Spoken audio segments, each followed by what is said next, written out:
ఎందుకయ్యారు ఓట్లు? ప్రతి మనిషి వేస్తారు. నువ్వు ఇస్తున్నావని నేను ఇస్తున్నానని ఇంకొకళ్ళు అలా చేసేసరికి ఫ్రీకి అలవాటు పడిపోయారు జనమంతా. మొత్తానికి ఫ్రీ తీసేయాలి. ఖచ్చితంగా ఓట్లు పడతాయి. ఎందుకు పడవు? ఖచ్చితంగా పడతాయి. ఒక్కటి కూడా ఫ్రీ ఉంచొద్దు. ఈ గ్యాస్ అని కాదు, బస్ అని కాదు, ఏదైనా సరే ముందు ఫ్రీ తీసేస్తే అప్పుడు ప్రజలు బాగుపడతారు. ఫ్రీ ఉన్నంత వరకు ప్రజలు ఎవ్వరు బాగుపడరు, ఒళ్ళొంచి పని చెయ్యరు. అది మాత్రం 100% అమ్మా. ఖచ్చితంగా తీసేయాలి, మొత్తానికి తీసేయాలి. పెట్టుకుంటారు, ఆల్టర్నేట్ ఏదన్నా చూసుకుంటారు. ఈ ఫ్రీ ఉండేసరికి ఏమవుతుంది, ఏదో చిన్న ఇంట్లో ఉండి ఆ 2000 ఆ రేషన్ బియ్యం ఏదో తిని బద్దకస్తులు అయిపోతున్నారు జనం. అలా కాదు, ఫ్రీ మొత్తానికి ఏది వద్దు, ఏ ప్రభుత్వం అయినా వద్దు. కాంగ్రెస్ వద్దు, బీఆర్ఎస్ వద్దు, ఏ ప్రభుత్వం అయినా ఫ్రీ వద్దు. ఫ్రీ తీసేయాలి, మెయిన్ తీసేయాలి. ఫ్రీ తీసేస్తేనే ప్రజలు బాగుపడతారు. ఫ్రీ ఉన్నంతసేపు బాగుపడరు. 100%. మీరు ఇస్తున్నారని ఇంకొకరు ఇస్తున్నారు, ఇంకొకరు ఎక్కడి నుంచి తెచ్చిస్తారు? మళ్ళీ అది మాకేనా బాధ్యత? బడ్డను మాకేనా? 5 రూపాయలు వస్తూ 10 రూపాయలు అవుతుంది, 10 రూపాయలు వస్తూ 20 రూపాయలు అవుతుంది. ఇంకా ఏం లాభం? మాలాంటి వాళ్ళ పరిస్థితి ఏంటి? అలా అది తీసేస్తే ఎందుకు అయ్యారో చూడండి మీరు ఒకసారి. ఖచ్చితంగా ఓట్లు వేస్తారు. వాళ్ళు అలవాటు చేసి పబ్లిక్ వాళ్ళు అలవాటు చేసిందే ఇది. మేము ఇది ఇస్తాం, మీరు అది ఇవ్వండి, మేము ఇది ఇస్తాం, అది ఇస్తాం అని చెప్పి అలవాటు చేసింది పబ్లిక్కే, గవర్నమెంట్. అది అలవాటు చేయకపోతే ఎందుకు వేయరు ఓటు? ఖచ్చితంగా వేస్తారు. ఏమి ఇవ్వకపోయినా వేస్తారు. అలా కొన్ని సంవత్సరాలు అలా వదిలేస్తే ఖచ్చితంగా పడతాయి.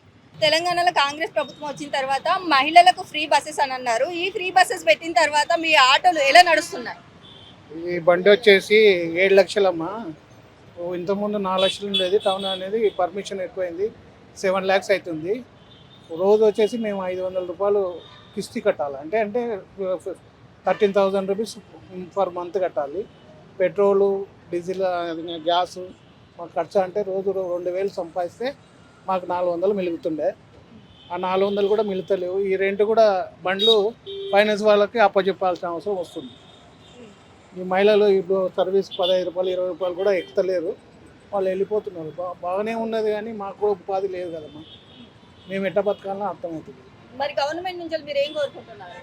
గవర్నమెంట్ చేసిన వాళ్ళ పాలసీలు వాళ్ళు చేస్తారు. వాళ్ళకు వచ్చే అవినీతి డబ్బులు ఇక్కడ పెడితే కొన్ని కోట్లు అవినీతి అంటున్నారు కదా, ఆ అవినీతి డబ్బులు సక్రమంగా పరిపాలిస్తే ఎవరికైనా అందరికైనా ఫ్రీ ఇచ్చినా కూడా మేము కూడా బతుకుతాం. మరి కాంగ్రెస్ ప్రభుత్వము అధికారంలోకి వస్తే కొన్ని చేస్తానన్నది, ఒక 6 ప్రకటనలు చేసింది, 6 హామీలు అయితే ఇచ్చింది. మరి అందులో ఒకటైతే నెరవేర్చింది, మిగతావి కూడా నెరవేరుస్తుంది అనేసి అనుకుంటున్నారు. 100 days వాళ్ళు పాలసీ తీసుకున్నారు కదమ్మా, చూద్దాం, వెయిట్ చేద్దాం. ఎందుకంటే 10 days అయింది. ఎవరు ఎప్పుడు సంసారం చేయాలన్నా కూడా, ఉండాలన్నా కూడా వారమైంది కదా. నెరవేరుస్తుందని భవిష్యత్తులో ఇదే కేసీఆర్ గారు అటెండ్ చేస్తే పక్క పెట్టినారు, వీళ్ళని కూడా పక్క పెడతారు. జనాలన్న అంత మైండ్ ఏం లేకుండా ఉన్నారు. అందరూ చదువుకున్న వాళ్ళు ఉన్నారు, ఆలోచించి నిర్ణయం తీసుకున్నారు. మరి తెలంగాణ బీఆర్ఎస్ ప్రభుత్వం బాగున్నదా తెలంగాణలో? ఇప్పుడు కాంగ్రెస్ ప్రభుత్వం ఏం చేస్తుంది అనేసి అనుకుంటారు? నీవే అంటే ఆ నలుగురు గవర్నమెంట్ చేసినందుకు మార్పు అనేది కావాలనుకున్నాము, మార్పు చేసినాము. అలా ఈ గవర్నమెంట్ 50 ఏళ్ళ నుండి ఉంది, ఒక ఛాన్స్ ఇవ్వండి మేము చేస్తామన్నాము. మరి మళ్ళీ అటెండ్ చేస్తే మరి పక్క పెడతారు, తప్పకుండా పక్క పెడతారు. ఇప్పుడు ఈ గవర్నమెంట్ ఉండాలి, కాంగ్రెస్ గవర్నమెంట్ ఉండాలి, మీరు ఏం కోరుకుంటున్నారు? మీకు ఏం కావాలి అనేసి అనుకుంటున్నారు? మీ ఆటో వాళ్ళకి బీఆర్ఎస్ ప్రభుత్వం ఏం చేసింది, ఇప్పుడు కాంగ్రెస్ ప్రభుత్వం ఏం చేస్తుంది అనుకుంటున్నారు? బీఆర్ఎస్ ప్రభుత్వం వచ్చినప్పటి మాకు రోడ్ ట్యాక్సీ అనేది మాఫ్ చేసింది. వీళ్ళు సంవత్సరానికి 12,000 ఇస్తా అన్నారు. అది 100 daysలో ఆటో వాళ్ళకి ఇయర్కి వచ్చేసి ఓనర్కి వచ్చేసి 10,000, 12,000 ఏం చాలవు. కానీ మాకు ఆ 12,000 కాకుండా ఉపాధి అనేది సక్రమంగా చలానాలు కొట్టకుండా మాకు ఉపాధి కల్పిస్తే మేము సక్రమంగా బతుకుతాము.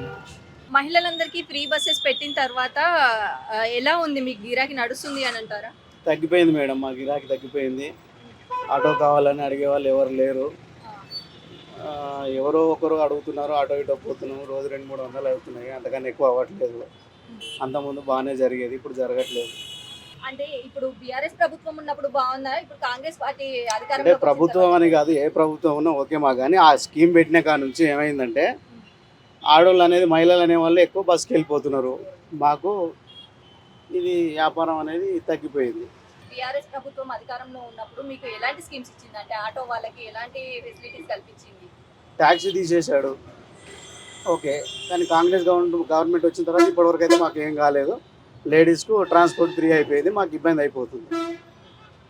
అంటే ఇప్పుడు కాంగ్రెస్ ప్రభుత్వం నుంచి మీరు ఏం కోరుకుంటున్నారు, ఏం కావాలి అని? ఏం కోరుకుంటున్నారు మేడం, మాకు కూడా జీవనోపాధి కావాలి కదా ఏదో ఒకటి. ఇప్పుడు ఇది చేసుకుంటున్నాం, దీంతో అవ్వట్లేదు. ఇక వేరేది ఏమన్నా చేద్దామంటే ఏ కంపెనీలలో జాబ్ పోదామన్నా కూడా అందులో కూడా పుల్లుకుంటారు, ఎవరు పెట్టుకోవట్లేదు.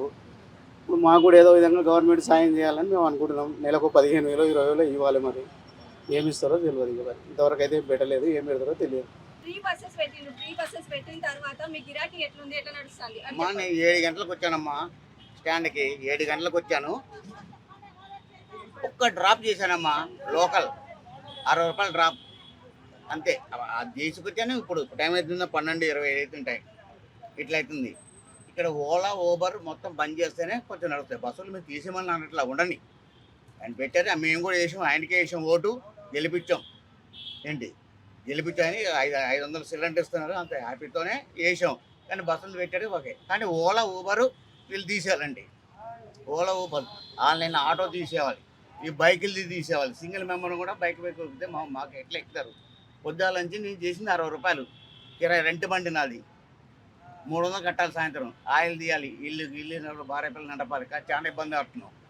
దయచేసి ముఖ్యమంత్రి గారు మీరు ఆన్లైన్లో మీరు ఓలా ఊబర్ ఇవన్నీ తీసేస్తే కొంచెం మంచిది సార్. మేము ఓట్లేసి మేము గెలిపించాం, నాకు హ్యాపీ. మీరు వచ్చినందుకు కూడా మీరు బస్సులు పెట్టారు, మధ్యవర్తి బస్సులకి ప్రజలకి ఫ్రీ బస్సు అంటే అది ఇంకా హ్యాపీ అయింది. ఒక 500 సిలిండర్ వస్తున్నారు, ఇంకా హ్యాపీ అయింది. మళ్ళా సార్ గారు పార్లమెంట్ వెళ్ళినట్టు కానీ మిమ్మల్ని గెలిపిస్తాం కాంగ్రెస్కి. దయచేసి మా వద్దున ఆటోల తరపు నుంచి నేను ఒక రిక్వెస్ట్, నాది వయసు నాకు 58 హార్ట్ పేషెంట్ని. ఇట్లా గిరాకీ రాకపోతే భార్య పిల్లల్ని నేను ఎలా పోషించాలి ఏంటి అదే పరిస్థితి ఉందండి. కొంచెం మా మీద దయ ఉంచి ఆటోల మీద రిక్వెస్ట్ చేస్తున్నాను ముఖ్యమంత్రి గారు. ఓలా ఊబర్ తీసేస్తే దానికి వెళ్ళే వాళ్ళు బస్సుకి వెళ్తారు, దీని అవసరం వాళ్ళు దీనికి వస్తారు.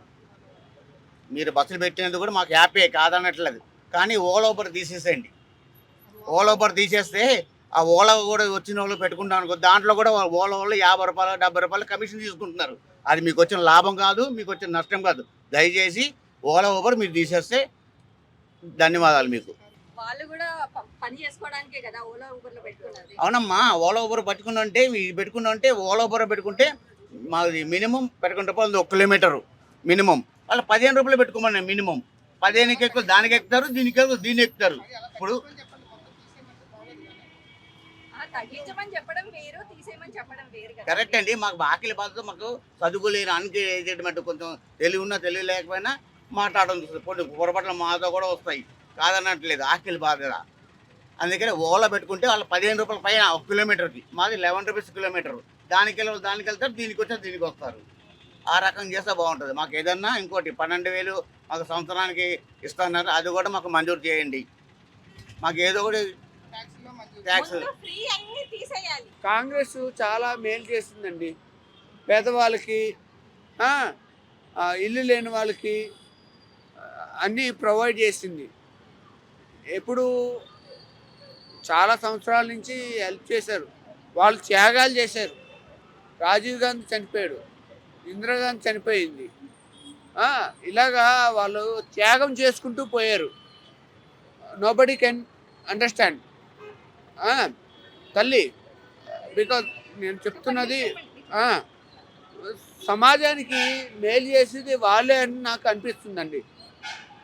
బికాజ్ హానెస్ట్గా సాక్రిఫైస్ చేసుకున్నది కాంగ్రెస్ వాళ్ళే.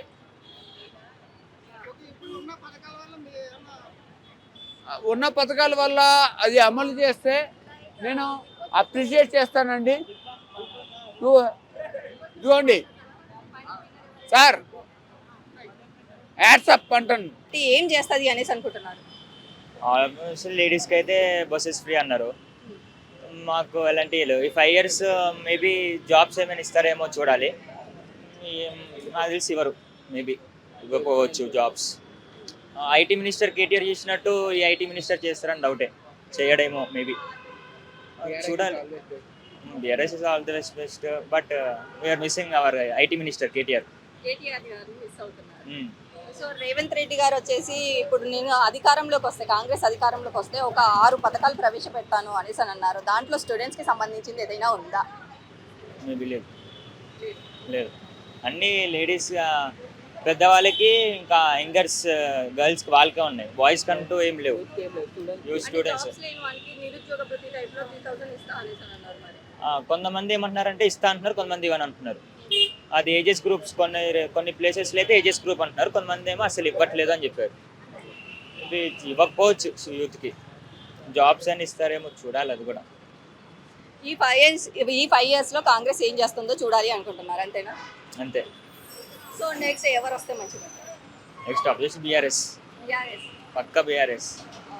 కేటీఆర్ చేసినంత ఎక్కువ publicity are development IT minister ఎవరు చేయరు.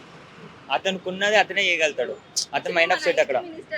ఇప్పుడున్న ఐటీ మినిస్టర్ వచ్చేసి తెలంగాణకి ఏ ఐటీ కంపెనీస్ తీసుకురావాల్సిన అవసరం లేదు, ఆల్రెడీ డెవలప్ అయింది అనేసి అన్నారు మరి. అవును, కరెక్టే. ఏది తీసుకొని రాగలరు, ఆల్రెడీ డెవలప్ అయింది. కానీ దాన్ని ఇంకా డెవలప్ చేస్తే బాగుంటుంది. చేయకపోతే ఇంకా ఉన్న మొత్తం పేరంతా చెడగొట్టినట్టే ఇంకా.